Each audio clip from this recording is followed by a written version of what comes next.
Kita ke informasi berikutnya pemirsa, sidang pembacaan pembelaan kasus korupsi. Kejaksaan Negeri Tapin tetapkan H, mantan Kepala Desa Gadung periode 2013-2018 sebagai tersangka penyelewengan dana desa. Tiga tersangka yang langsung ditahan KPK kasus dugaan korupsi beras bansos.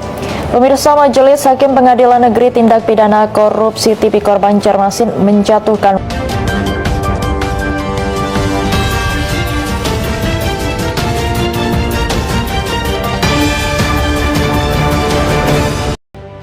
korupsi merupakan masalah serius yang mengakar dalam sistem pemerintahan dan masyarakat termasuk di Indonesia. Dalam konteks ini, korupsi melibatkan jaringan antar pejabat, pengusaha, dan pihak lain terkaitnya. Masalah ini diperburuk oleh lemahnya pengawasan budaya, korupsi yang sudah mendarah daging, serta tekanan gaya hidup yang konsumtif. Akibatnya, tindak pidana korupsi tidak hanya merugikan keuangan negara, tetapi juga menghambat pembangunan dan investasi. Dasar hukum bagi pelaku korupsi diatur dalam Undang-Undang Nomor 31 Tahun 1999 tentang Pemberantasan Tindak Korupsi dan telah mengalami beberapa perubahan, termasuk melalui Undang-Undang Nomor 20 Tahun 2001.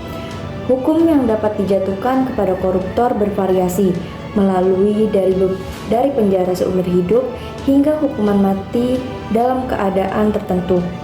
Namun, hukuman mati tetap menjadi isu kontroversial terkait hak asasi manusia. Dalam kasus korupsi terkait hukuman untuk para koruptor dibagi menjadi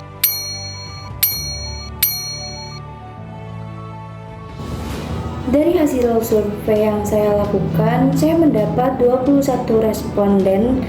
Sebagian besar masyarakat berpendapat bahwa hukuman mati adalah hukuman yang paling ideal untuk para koruptor.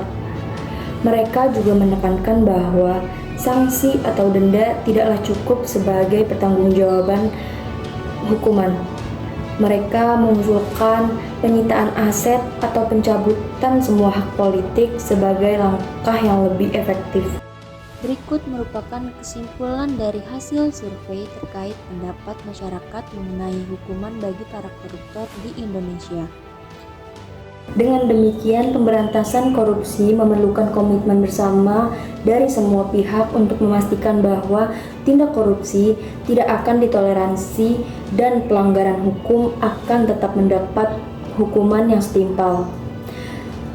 Keputusan ini adalah langkah penting menuju masyarakat yang lebih baik, adil, dan sejahtera.